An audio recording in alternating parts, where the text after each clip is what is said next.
Promoción del Altruismo, Institución de Asistencia Privada, presenta El lado humano del periodismo, un servicio de anunciación, comunicación altruista, compromiso y servicio. Hola, ¿qué tal? ¿Cómo están todos ustedes? Me da mucho gusto saludarles. Esto es Anunciación TV y vamos a hablar de un tema en el que ya más vale que nos involucremos todos. Se trata de los niños migrantes. Hay niños migrantes que viajan solos de Centroamérica hacia Estados Unidos, pasando por México. Hay niños migrantes que huyen de la violencia, de la persecución en Medio Oriente y se van a Europa. Y resulta que tan solo hablando del caso de los niños que van de Medio Oriente a Europa, hay 60,000 niños perdidos, según las últimas cifras que nos dio ACNUR.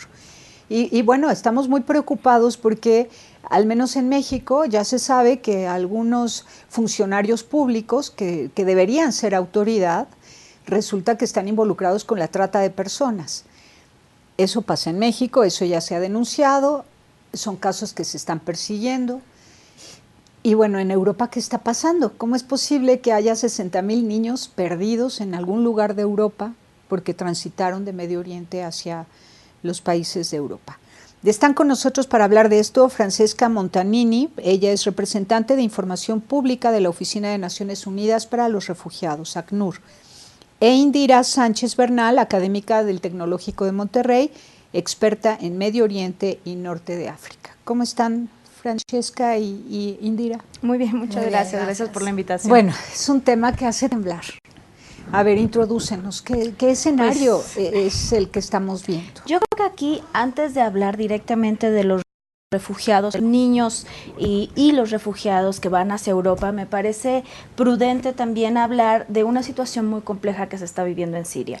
Es decir, nosotros nos estamos enfrentando desde 2011 a un proceso constante de conflicto en Siria, un proceso que inició siendo interno y que por la intervención también de potencias como en su momento fue Estados Unidos, como ha sido Rusia, como ha sido Francia, agravaron el conflicto, creando incluso esta crisis de refugiados, y me gustaría decirlo claramente, una crisis de refugiados que incluso podría ser mucho más grave en Turquía, en Jordania y en Líbano, porque aquí estamos hablando que los refugiados están hablando de, por ejemplo, Turquía está albergando a 2 millones de refugiados. En el caso de Líbano estamos hablando de 1 millón, casi 130,000, y en el caso de Jordania de 690,000 aproximadamente. En el caso de Europa es cierto que están entrando aproximadamente 500,000 personas de manera ilegal, que curiosamente se están tratando como inmigrantes, porque el estatus de refugiado, bueno, pues se supone que se está pidiendo un estatus de refugiado. Los países que más están recibiendo estas solicitudes, por supuesto, es Alemania, es Francia, es Hungría, es el caso de Suecia, por ejemplo. En Suecia también tenemos un caso muy importante de los infantes, por ejemplo, pero nada más están dando 17,000, por ejemplo. Alemania aceptó solamente a 17,000 refugiados. En el caso de Francia se aceptaron aproximadamente 13,000.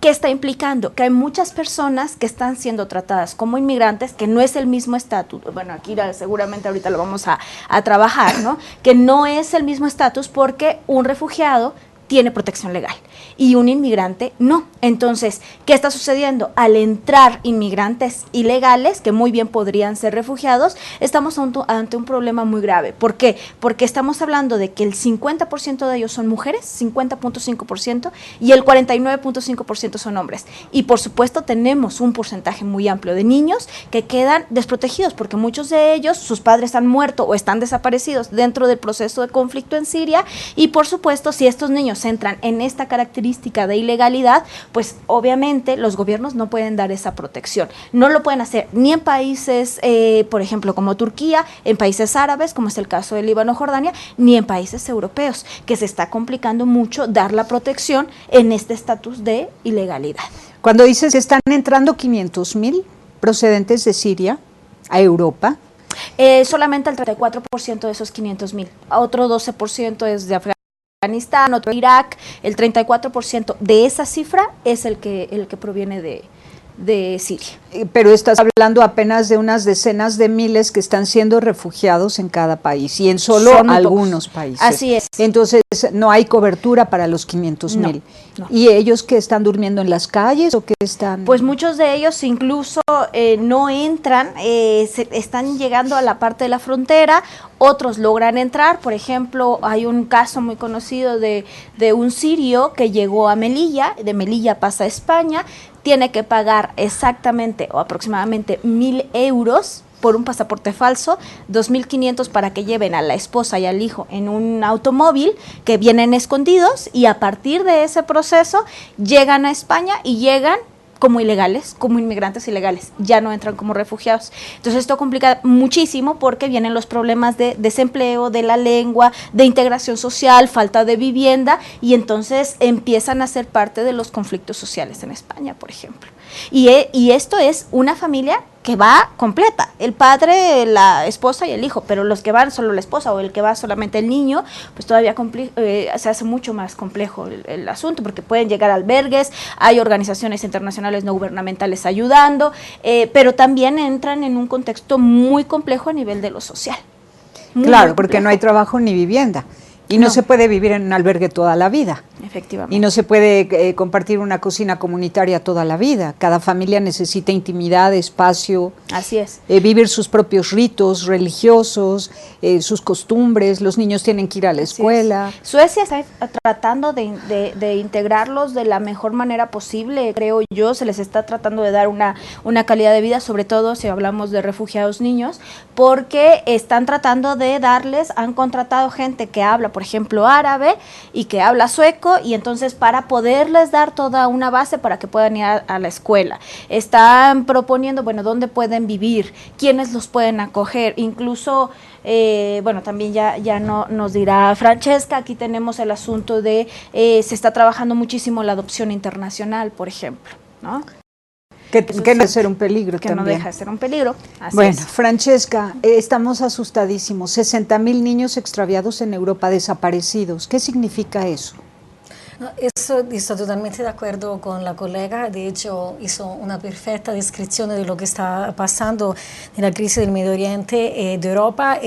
Obviamente, sí, la cifra alarmante de los 60,000 niños, pero estamos hablando, hay que poner el cuadro, la imagen en un esquema mucho más global, porque aquí estamos hablando de entera familia que tiene una educación también medio alta. Estamos hablando de gente que tenía un tenor de vida muy bueno antes en Siria, médico, ingeniero, profesores, la mayoría también de los jóvenes tuvieron que dejar sus estudios universitarios. Tenemos también muchos casos de informático, entonces que de un día al otro se encuentran viviendo dependiendo de la ayuda de la comunidad internacional en un campamento de refugiados, como en el caso de Turquía, o en un centro de recepción de acogida, como uno que se habían instalados en Europa, o tenemos también casas de gente que duerme literalmente en la calle porque no hay donde dormir. Entonces digamos que el caso desafortunadamente va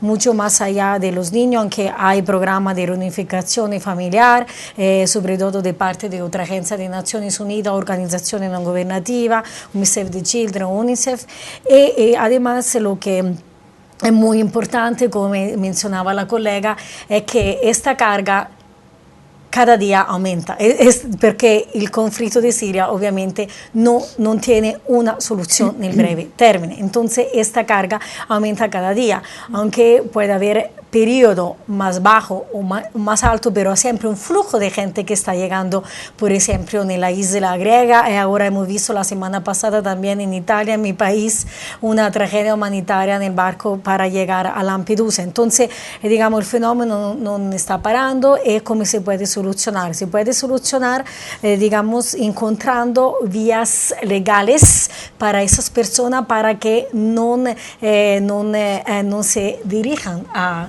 traficantes de personas, para que pueda entrar de una manera legal a Europa u otros países. Y por esto también ACNUR promovió una conferencia con más de 98 gobiernos al final de marzo en Ginebra, para encontrar junto unas soluciones legales a los refugiados sirios, iraquíes y también de Afganistán.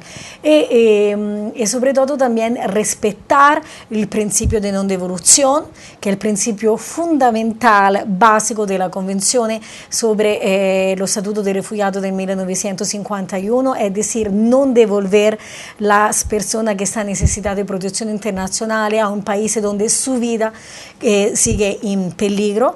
Entonces es importante mantener las puertas abiertas, es importante también redistribuir la carga, porque este problema no lo va a solucionar solo Suecia o solo Alemania. Hay que distribuir la carga de manera solidaria, como también se hizo, ¿no? Después de la guerra del Vietnam, por 1 millón de personas se encontraron de reasentamientos por esas personas refugiadas en un periodo de tiempo bastante corto. Entonces, ¿por qué no ahora abrir también la puerta a ellos? ¿Y por qué no ahora? Perdón que te interrumpa. Que ha cambiado en la mentalidad humana, que ha cambiado en el corazón humano, para que a nivel internacional, con todos los avances que hay en tecnología, incluso en arquitectura, para levantar y construir viviendas en una semana, ¿no? ¿Qué ha pasado en el corazón y en la mentalidad de toda Europa para que sean capaces de cerrar las puertas o de intentar devolver a sus países o de impedir que entren a sus países estas personas? Bueno, la colega puede complementar, pero obviamente de parte de ACNUR lo que hemos visto es que hay más y más los países se cierran puertas. Nosotros entendemos que cada Estado tiene el derecho de proteger su frontera, de proteger su ciudadano, pero también eso se puede hacer incompatibilidad con la norma de derechos humanos, porque además también lo hemos visto por otras razones, pero de catástrofes naturales en el vecino Ecuador, ¿no? Que de un al otro la gente ha perdido todos. Entonces ha sido también impresionante la generosidad de parte de todos los países de América Latina. Entonces, por eso es muy importante cambiar este chip de xenofobia, digamos, de pensar que un refugiado es un terrorista, porque desafortunadamente también los ataques de París el año pasado coincidieron con la avalancha de gente que estaba llegando desde Medio Oriente hacia Grecia, hasta que ACNUR fue acusada de haber hecho pasar estos terroristas, cuando nosotros tenemos un sistema de registro de huella digital muy sofisticado.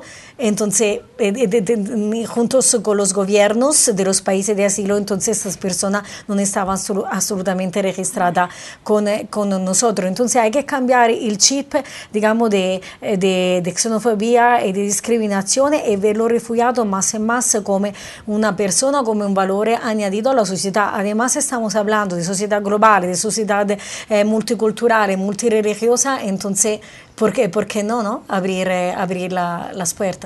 Exactamente, si ha habido un avance en todos los campos de esta multiculturalidad en todos los países, ya hay una heterogeneidad enorme, distintas creencias, distintas razas, distintas culturas y todas conviviendo sanamente, al menos en América Latina, ¿no? En Europa pues puede haber algunas dificultades, mucho regionalismo tal vez, mucho nacionalismo, mucho miedo, muchísimo miedo, una enorme desconfianza. Y bueno, todo esto hay que vencerlo con la fuerza del corazón, porque no puede ser. Y vamos a volver después de este corte a retomar el tema de los niños. ¿Mediante qué procesos están ellos transitando las fronteras? ¿Quién los recibe en cada lugar al que llegan? ¿Hacia dónde son canalizados? ¿Cómo es que se pierden 60,000 niños en Europa? ¿Cómo es que están desaparecidos? Vamos y volvemos.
Continuamos en Anunciación TV. Hablábamos del miedo y de la desconfianza, tremenda situación en Europa, que algunos países y algunas sociedades se oponen a recibir más refugiados, ¿no?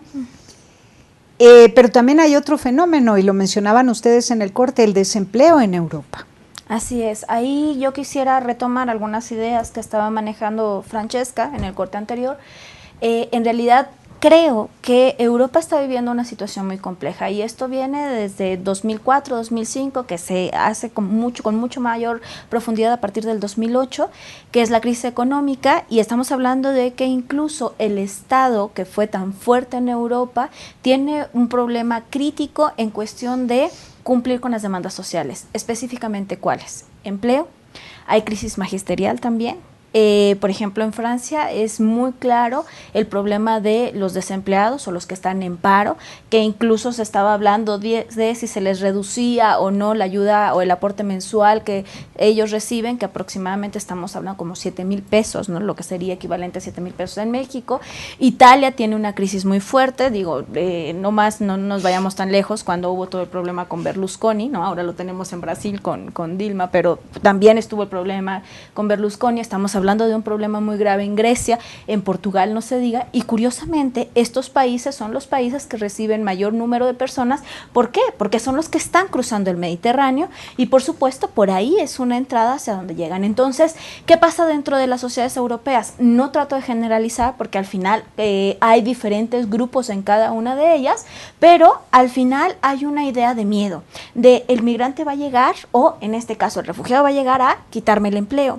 Además, es una persona que es musulmana, que contrarresta un poco la dinámica. En Francia es clarísimo que ha sido uno de los problemas, no solamente de Siria, es uno de los problemas que se vienen creando desde 1980. ¿Cómo integramos el Islam? ¿Vamos a permitir las mezquitas? ¿Qué pasa en una educación cuando es una educación laica? ¿Van a utilizar el velo o no van a utilizar el velo? Entonces, esta discusión en realidad viene desde los años 80, años 90, es cómo integramos a una población que culturalmente es distinta y que bien tú decías, bueno, es que estamos en una época de multiculturalidad, pero curiosamente las dinámicas de las sociedades islámicas van en contra de las bases fundamentales de la concepción del Estado, que es el Estado francés, el Estado moderno, que es la idea de secularismo, democracia y modernidad, y que entonces, pese a que pueda haber otro tipo de modernidad dentro de las sociedades islámicas, no se llega a comprender bien. Incluso se ha negado la idea de que el Islam es parte de la tradición judeo-cristiana, y con lo que sucedió en el 2001, los ataques terroristas, luego las invasiones a Afganistán, luego la invasión a Irak en el 2003, la última, pues se ha generado una idea de en dónde están las zonas conflictivas, pues se encuentran en el Medio Oriente, y cuál es la amenaza, es el Islam, porque además ya no conocemos el Islam en sus fundamentos, sino el Islam ya es transmitido por las agrupaciones terroristas. Mal transmitido, que es la parte de qué está pasando con Daesh o con ISIS, ¿no? Que finalmente Daesh en árabe, ISIS en inglés, el Estado Islámico. Entonces las imágenes que nosotros vemos son imágenes de, obviamente, de ataques a civiles, de secuestros, de ataques, por ejemplo, en Turquía con los kurdos, que ese es otro problema también de los refugiados sirios en Turquía, ¿no? A quienes se está utilizando, los niños que se están utilizando. Entonces, al final, todo esto crea una escenificación, dirían por ahí, es lo que se conoce como la teoría del shock, ¿no? Es decir, utilizamos el miedo para controlar a la población. De esta manera, la población está con nosotros para decir, no podemos aceptar a tantas personas ni podemos darles esa calidad de vida porque tampoco lo podemos hacer con ustedes. Entonces, es algo muy grave realmente. Esto es una situación coyuntural que no solo tiene que ver con la idea del Islam o la estereotipación del Islam, sino también tiene que ver con la crisis que está viviendo económicamente hablando Europa. Y entonces, claro, el Estado, ¿qué hace a nivel de gobierno? ¡Fum!, los fortalece. Ahora, Europa en tiempos de posguerra vivía de manera muy sencilla, trabajo de campo, comiendo hierbitas de la tierra, patatas y punto. Y compartían sus campos y su espacio y su techo con cualquiera que viniera procedente de la guerra, ¿no? ¿Qué pasó en Europa que ya no hay ese corazón dulce y generoso que abre las puertas y comparte sus cultivos y sus patatas, o ya ni siquiera hay trabajo de campo, ya no hay huertas rurales, ya? No, come perfectamente. O sea, que lo que quiero es tratar de ver aquel escenario que lo vemos tanto en las películas y dices qué generosidad, refugiaban a la gente, la escondían en su casa, a los judíos, siempre había algún refugio para guardar judíos, para defenderlos, protegerlos, ¿no? Ahora, ¿qué está pasando? No, de hecho, totalmente de acuerdo con las explicaciones muy bien detalladas de la colega. El factor económico obviamente es fundamental. Eso también ha influenciado un poco la opinión de la sociedad civil, porque viene como refugiado como una persona que además de la discriminación y de la xenofobia, porque lo ve como una persona terrorista, pero también lo ve como una persona, una competencia en el mercado laboral. Porque ya, digamos... Cambió el sistema laboral y cambió la actitud frente a los refugiados. Y hay también muy poco puesto de trabajo en esa sociedad que vive una crisis económica tremenda desde hace varios años a este punto. Y además, un punto muy importante que aunque los Estados europeos también otros estados son signatarios de la Convención de Refugiados del 51 y otras convenciones sobre la mujer, discriminación, intolerancia, etc., todas esas convenciones desafortunadamente no son vinculantes. Entonces el Estado al final siempre elige, digamos, siempre tiene el derecho de acoger o menos los refugiados. De hecho, ACNUR está presente en los varios países, al momento en 126 países, sobre invitación de los estados. Quindi lo Stato, digamos, tiene todo el derecho de echarnos de un momento al otro. Quindi, entonces, los Estados tienen siempre el derecho, digamos, de soberanía sobre estos asuntos. Además, los Estados, ¿no? Quien otorga o menos el estatuto de refugiado es siempre los Estados. Y a menudo ACNUR tiene un rol de observador, un rol de asistencia, digamos, técnica, de orientación legal mucho más profundo, dependiendo, digamos, de cada país, de lo que te permita el la Estado. dinámica, sí, exactamente, así como el sistema de asilo. El sistema de asilo es diferente, varía de país a otro, porque los refugiados se concentran más en unos países en lugar de otro, como el caso de Alemania, que el año pasado ha recibido 800.000 solicitudes de asilo, porque Alemania tiene un sistema, digamos, muy abierto, muy generoso, y tiene un estándar de asilo mucho más alto que otros países. Entonces, por eso hay una afluencia, una concentración en unos países en lugar de otros. Eso los refugiados lo saben muy bien, porque hay un flujo, digamos, de informaciones y además porque estamos hablando de personas con un nivel de educación, digamos, bastante alto. Lo que hay que reconocer también es la generosidad, la solidaridad hacia los refugiados sirios de América Latina. De hecho, Brasil ha otorgado en los últimos 4 años 8.000 visas humanitarias a las personas que estaban huyendo del conflicto de Siria. También Chile ha reactivado su programa de reasentamiento. Uruguay ha resentado alrededor de 40 familias refugiadas a Siria. Y también ahora a nivel de Mercosur hay negociaciones, hay discusiones importantes para ampliar más y más el programa a las personas, digamos, que están huyendo de Siria. Lo que pasa es que no hay mucho caso de refugiados sirios en nuestros continentes. Hay muy poco en Colombia, por ejemplo, se hay oficialmente reconocidos. Hay muy poco, ¿por qué? Porque principalmente lo ven como un estado muy lejano. Geográficamente. Sí, geográficamente está lejos. Y también, si el tiquete, digamos, es caro para cruzar el Medio Oriente, irse a Europa, imagínense desde Medio Oriente venir hasta América Latina. Además, también hablando con los refugiados mismos, con los testimonios, con las personas, desde el punto de vista cultural, lo ven como una barrera bastante importante, otro idioma, otra cultura, otra costumbre muy, muy, muy diferente de la que ellos viven en Medio Oriente. Entonces también hay un shock cultural. Es verdad que en Brasil hay una comunidad libanesa muy grande, y por eso la mayoría han llegado en Brasil. Por esa, digamos, relaciones, sobre todo con la gente libanesa, rispetto, ¿no? Porque hay una diferencia enorme entre Brasil y todos el resto de los países latinoamericanos donde esas personas han llegado. Pero también, Otro país, digamos, generoso en toda América Latina ha sido Canadá, que justamente ha garantizado 25.000 cupos de asentamiento para refugiados sirios. Y también, digamos, los Estados Unidos tiene alrededor de 2.000 refugiados sirios oficialmente reconocidos. Qué bien. Ahora dime, ¿cuál es el procedimiento para que pasen de un país a otro? Llegan a una frontera, supongamos los niños. Okay. ¿Y quién los recibe ahí? Bueno, eso... ¿Y digamos, quién a quienes los reciben? Eso varía mucho. Además, te voy a decir un poco de lo que nos cuentan los testimonios directos, ¿no? Cuando los entrevistamos una vez que han pasado la frontera internacional.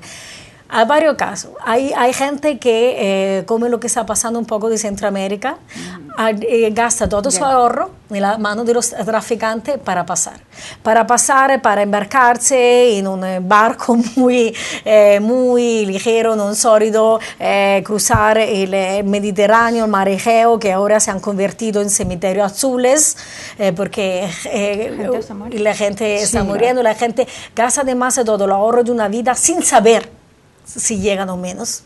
Eso es un hecho que es muy triste, muy dramático. Entonces hay gente que se organiza el viaje por su propio medio, la mayoría. Primero cruzan en los países vecinos como Jordania, Turquía, Líbano, donde hay la alta concentración de los refugiados sirios, porque lo que está llegando a Europa en comparación de lo que están acogidos en los países del Medio Oriente es nada, veramente una pequeña parte. Y después, obviamente, cuando en Medio Oriente ven que no pueden, que están hartos de vivir de la dependencia de la comunidad internacional en los campamentos de refugiados o fuera de los campamentos, haciendo trabajo, digamos, casual, intentan, ¿no? La segunda parte del viaje es mucho más peligroso de llegar a Europa o otros países. Digamos, en la primera parte, lo que llegan en los países cercanos a Siria, ahí tienen mucha más información, la acogida es mucho más fácil, saben dónde está ACNUR, saben dónde están los organismos, la organización no gobernativa, también los centros, digamos, de los campamentos de refugiados, las autoridades del gobierno. Entonces ahí, digamos, sabe mucho cómo moverse, porque es muy fácil cruzar la frontera, es muy fácil tener la información ya en el país de origen. En Grecia, por ejemplo, había toda una serie de centros de acogida y ACNUR también con un montón de organizaciones humanitarias estaba de verdad en las costas a recibirlo. Tenemos imágenes muy claras, entonces ahí directamente se trasladaba a los varios centros de acogida que ahora desafortunadamente por las últimas políticas que ha tomado también Grecia se han convertido en centro de detención, y también en los países europeos. Depende, ahí también donde tienen ya una conexión de amigos y de familiares, sabe más o menos dónde dirigirse, o si no, digamos, con toda la red que hay entre iglesias, otras organizaciones no gubernativas, ACNUR, autoridad del gobierno, más o menos en unos países la información es mucho más accesible respecto a otros. Los países del este, desafortunadamente, han cerrado su puerta y de eso es una pena muy grande, porque estos países como Hungría y otros, en la calle donde ahora tenemos los refugiados sirios, en esta calle había después de la guerra mundial gente que estaba marchando para pedir ayuda, y la ayuda en aquella época, como hemos dicho, le fue dada. Entonces ellos mismos habían vivido un drama humanitario muy fuerte, sus abuelos, y ahora que se está viviendo otra vez en la misma calle, pero con gente de otra nacionalidad, no los están recibiendo. La puerta está cerrada. Increíble. ¿Y los niños en qué parte de este proceso, de este tránsito se pierden? No sé si quieres también A ver, añadir algo. Solamente quería decir una cosa antes de que ya se empiece a trabajar el tema de los niños. También es importante que la gente sepa la diferencia entre un asilado o asilo político y el refugiado político, porque el asilado político es cuando una persona por fines políticos es perseguida dentro de su país. Generalmente van a las embajadas y dicen, bueno, entregan todas las evidencias y dicen, bueno, ¿sabe qué? Que yo tengo aquí un problema, el gobierno me está persiguiendo, generalmente pues periodistas, gente que es opositor político hacia un régimen determinado, entregan las evidencias, hay un tiempo de espera y entonces ya el país decide si entra o no. En el caso del refugiado, el refugiado tiene que salir directamente del país para entrar a otro país porque está siendo perseguido, porque hay una situación de guerra, porque además estamos jugando con un factor que no hemos mencionado y creo que es muy importante mencionarlo. No solamente es un conflicto estatal, el problema es que ya se está generando una relación y vinculación con organizaciones no estatales, y me refiero a organizaciones terroristas, que por supuesto, si con los estados es difícil manejar esta parte de que no es vinculatorio, de coercitividad, entre otras circunstancias, una organización no estatal, pues mucho menos lo va a tomar en cuenta. Entonces, ¿qué está sucediendo? Llega el refugiado, que en realidad puede ser refugiado o no, porque puede ser considerado como un inmigrante, y le dicen, ¿sabe qué? Usted no entra. Si logra entrar al país, entonces ya estando en el país, se da la solicitud de refugiado. Pero si no logra entrar al país, se puede tomar como un inmigrante, y entonces es muy complejo, porque sucede este tipo de acuerdos que ya se generó entre la Unión Europea y Turquía de yo te regreso a los inmigrantes. ¿Cuántos inmigrantes son? Incluidos personas sirias. Te los regreso, ya son 2 millones de personas en Turquía, Turquía con un problema tremendo porque también tiene el problema con el Kurdistán, y de pronto dice, te los regreso y vamos a hacer uno por uno. Yo te mando a los inmigrantes y tú me mandas un refugiado. O es 1-1, ¿no? Entonces, esta situación es muy compleja porque en realidad habría que hacer la diferencia, ¿no? O habrá situaciones en las que dicen, yo solo recibo niños y no recibo mamás ni papás, o no recibo adolescentes, y que entonces se estén fragmentando a la familia. ¿Está dándose esa situación en los albergues, en los refugios? No, a veces esa situación se está dando cuando hay en los programas de asentamiento, porque a veces puede ser que un Estado dice, por ejemplo, yo ofro 20.000 cupos, 10.000 cupos de asentamiento, pero solo a una familia de una cierta nacionalidad, o a personas, digamos, vulnerables, o a personas ancianas, o a menores no acompañados. Entonces, a veces ahí, digamos, hay ciertas condiciones, ciertos criterios para el asentamiento en determinados estados que el mismo Estado, digamos, identifica. Pero por el resto de la llegada, bueno, allí llega lo que llegan toda la gente no para de llegar. Llegan menores no acompañados, llega entera familia, llega una madre, digamos, una madre soltera con 3-4 niños a cargo, que llega, no es que decide. Bueno, y claro, como no tienen esto de ser refugiados, reconocidos como refugiados, al ser migrantes, están en peligro de ser víctimas de todo tipo de violaciones a sus derechos humanos. Por supuesto. Secuestro, extorsión, violación sexual, trata de personas, esclavitud. Entonces, ahora sí, por favor, de regreso me explican dónde o cómo se sabe que hay 60,000 niños desaparecidos. 60,000 niños desaparecidos. Volvemos.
Bueno, los niños son responsabilidad de todos los adultos, así que donde quiera que haya un niño solo transitando por las calles es responsabilidad de todos los adultos para protegerlo, ¿no? Y pues ahora sí, perdón que insista, pero quiero que nos expliques de dónde viene esta denuncia de parte de ACNUR de 60.000 niños desaparecidos en Europa. No, sí, gracias. No, ahora era importante, pero primero, digamos, todo el hacer el cuadro, porque obviamente los niños están huyendo de la situación que hemos hablado anteriormente, ¿no?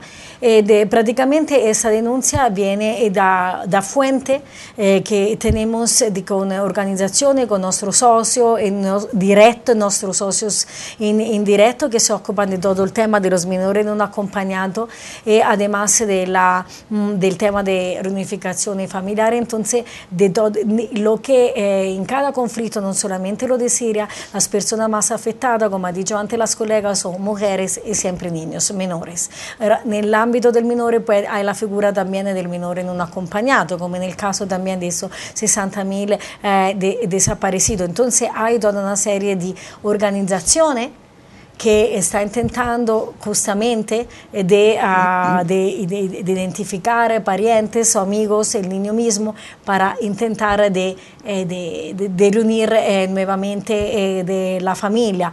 Además, desde el principio de la crisis en Siria hemos tenido muchísimos casos que ojalá se han resuelto en unos pocos días. Obviamente ahora no hace parte de esos 60.000, los 60.000 son los desaparecidos de más larga durata, pero al principio también cuando han llegado a la costa de Grecia, muchos han llegado solitos y después llegó la mamá y después llegó el papá o la abuela, no sé qué. Entonces también los menores desafortunadamente están acostumbrados, ¿no? A viajar solo y a embarcarse solo en muchos peligros, también en las manos de la misma red de traficantes, de trata, etc. Y una vez, digamos, identificado, generalmente también el ACNUR trabaja en la respuesta con todas las autoridades del gobierno que se ocupan de los menores, ¿no? Como también el Instituto de Bienestar Familiar. Entonces, para proporcionarle en los varios meses o periodo una cierta una vivienda, un techo, una comida hasta que ¿no? se identifique, se pueda reunir nuevamente con su propia familia. Pero entonces, cuando hablas de 60.000 desaparecidos, quiere decir que están separados de su familia, pero sí están ellos identificados, ubicados en albergues, ¿o no? Sí. ¿O son padres que están denunciando que no encuentran a su hijo y la suma total es de 60.000? Pues es que depende, en realidad lo que estaba manejando Francesca es que a lo mejor pudo haber llegado el niño, no haberse quedado en algún asentamiento y puede andar vagando, por ejemplo, por las calles. Y la familia lo ha reportado. Y no necesaria, y a lo mejor la familia ni siquiera sabe. Entonces, lo que se hace son como los canales de vinculación de aquí encontré un niño, y no necesariamente es que estén traficando con el niño. Muchos se aprovechan, y por supuesto hay tráfico, pero a lo mejor el niño está en alguna calle, está perdido, anda por ahí, y no necesariamente quiere decir que estén siendo utilizados para tráfico. O en algún albergue, pero no está identificado. O no está identificado, que eso es uno de los problemas que ha sucedido muchísimo con los refugiados en el continente africano, en Congo, por ejemplo. No había un problema de división, unos estaban en un campamento de refugiados, otros en otro, no sabían en dónde estaban los familiares, otros se habían quedado en Siria, por ejemplo, ¿no? Entonces, en el caso de Siria, y ahora están acá, ¿no? Pero entonces ahí hay un defecto enormísimo a la hora de la recepción de toda esta población. O sea, llegan y no, por eso todo un sin sistema, saber quiénes son, los van repartiendo entre albergues, refugios. No, por eso todo un sistema de registro para tener los datos de cada persona, niño, adulto, lo que sea, en el momento también de buscar, así ¿no? Los familiares tenemos todos los datos de los niños. Por eso el sistema de registro es fundamental para tener protección, para recibir asistencia y eventualmente para reunificación familiar. Pero estos 60.000 niños, hay unos que sí se sabe dónde están, hay otros que están siendo buscados y no se sabe su paradero. Correcto, ¿Qué como ha dicho porcentaje, la compañera. ¿qué porcentaje de niños no se sabe su paradero? No tengo el porcentaje exacto al momento. Pero, no, y además muchos mueren también en las fronteras. ¿no? Ese es el otro problema. En el momento del camino, Francesca estaba mencionando la catástrofe del barco, etcétera. Entonces, pues muchos quedan, por ejemplo, digo, es muy difícil decirlo, pero quedan en las aguas, se quedan en el mar ahí, ahogados, que mueren. ¿Sí? Entonces, bueno, ¿y qué debemos hacer? ¿Cuál es la conducta que ustedes proponen? La pauta de conducta de todo ser humano ante esta situación que nos afecta a todos. Sí, porque ahora, como también hemos dicho anteriormente, el problema no solo del Medio Oriente, pero también ahora un problema local, lo global, todo que está en la agenda pública prácticamente de todos los países. Próximamente también va a tener en septiembre un grande summit sobre justamente la refugiado e migrante a Nueva York. El mismo Ban Ki-moon va a ser, digamos, la apertura, porque este fenómeno, digamos, de migración mixta es más frecuente, no solo en Medio Oriente, también en otra parte de los continentes, también en la misma Latinoamérica, ¿no? Y lo que vivimos ahora con los centroamericanos que huyen hacia México, hacia otros países de Nicaragua, Panamá o Estados Unidos. Entonces, esos flujos migratorios son más y más, es muy importante tener distinta, primero, como mencionó la colega, la diferencia entre refugiado e inmigrante, porque el inmigrante tiene justamente toma él mismo la decisión de salir de su país. El refugiado no tiene otra opción, tiene que irse por salvar su vida. Entonces ahí también esa diferencia ayudaría un poco a disminuir toda la problemática de la discriminación, de la intolerancia, xenofobia de la sociedad civil hacia los refugiados e enfocar en el tema de integración local y de soluciones. Eso es fundamental. Es fundamental también abrir las puertas porque ahora tenemos como el miedo, el temor de todos los países desarrollados, pero a nivel mundial, en junio vamos a sacar las estadísticas oficiales de todo el año pasado, en el Día Mundial de Refugiados. Los refugiados que están en los países desarrollados son muy pocos. La mayoría están todos concentrados, el 60%, en los países en vía de desarrollo. Entonces, también todo ese drama, digamos, es casi ridículo si lo comparamos con los países que viven en nivel de pobreza, en nivel extremo de pobreza y que acogen el número más alto de refugiados a nivel mundial. Entonces, digamos, es muy importante una cierta apertura hacia la sociedad civil y tener, digamos, salir un poco de su realidad local y ver más el problema de una manera mucho más global, porque si lo ven así se van a dar cuenta que el problema, además de que lo está un poco exagerando a su nivel nacional. Sí. Y que se abran más albergues de parte de la sociedad civil, sí, incluso que no se separe a las familias, también habría que recomendar que no se hagan albergues de solo mujeres, de solo niños, de solo papás, sino que busquen siempre la unidad familiar. Sí, incluso yo creo que no solamente son las cuestiones a nivel de lo macro, es decir, hay una responsabilidad del gobierno sirio, por supuesto, hay una responsabilidad de Naciones Unidas, de organizaciones internacionales, gubernamentales y no gubernamentales, por supuesto, ahí está la responsabilidad, pero también hay una necesidad de campañas informativas, creo que eso es importante, difundir información desde quitar ese estereotipo que se maneja con el Islam, que eso es muy importante.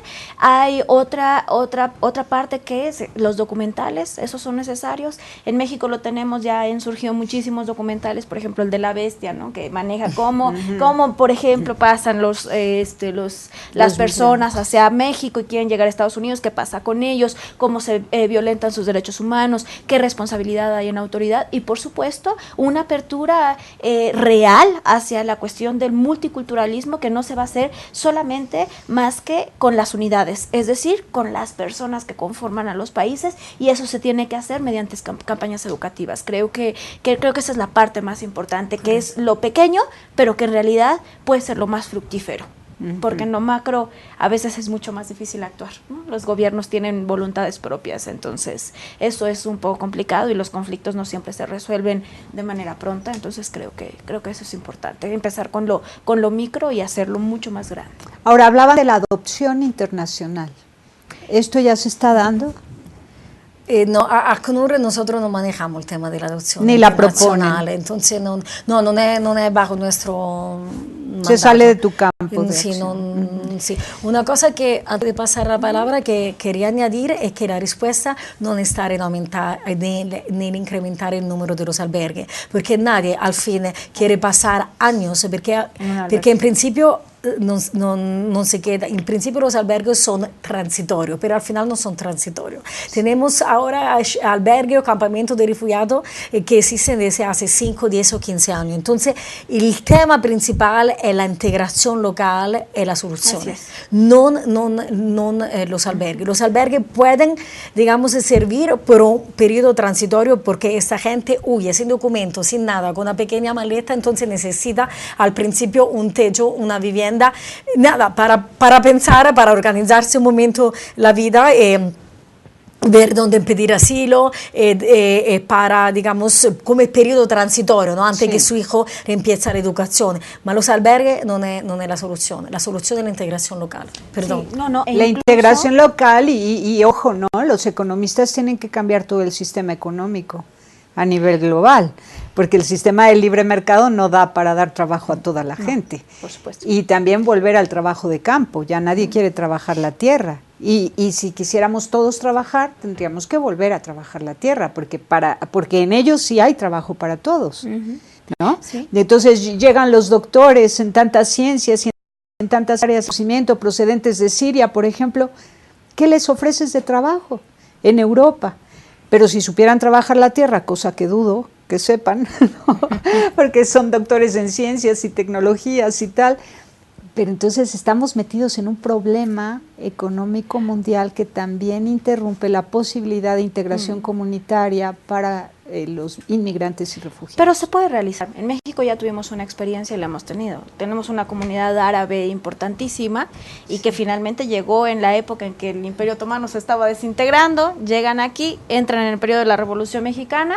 Ahora tenemos un centro libanés, una comunidad árabe importante y que además fueron los que crearon el mercado nacional en México. Se nos olvida esa parte, pero ellos son en los años 50 generaron el mercado nacional y ahora es una comunidad importante y forma, aunque no nos demos cuenta, forma parte del México de muchas identidades. Entonces, la parte de integración social, la parte de la integración cultural yo creo que es la clave de la solución también, como Francesca. Fruto de buena, definitivo, has puesto un ejemplo excelente. En momentos de revolución, México recibió inmigrantes, refugiados y se integraron perfecto. Así que no hay pretexto, es cosa de buena voluntad, ¿sí o no? Claro. Hablemos de buena voluntad, volvamos a hablar de amor, confiemos en el ser humano y en su capacidad de amar y llegar a donarse a una sociedad que le recibe, ¿verdad? Así es. Pues muchísimas gracias por haber estado con nosotros. Sus datos han estado en pantalla para que las inviten a dar conferencias, cursos, talleres sobre el tema de la integración humana a nivel mundial, de la multiculturalidad. Y bueno, pues ya no hablar tanto de defensa de derechos humanos, sino de la persona humana, todo lo que vale cada persona humana, y a ver si nos aprendemos a querer otra vez unos a otros. Muchísimas gracias por haber estado aquí. Gracias. Pásela bien haciendo el bien. Hasta la próxima. Sí hay soluciones. Aquí, en el portal informativo de Fundación para la Promoción del Altruismo, Institución de Asistencia Privada. El lado humano del periodismo. Un servicio de anunciación, comunicación altruista. Participa en Facebook, Todo México Somos Hermanos, y síguenos en Twitter, @somos_hermanos.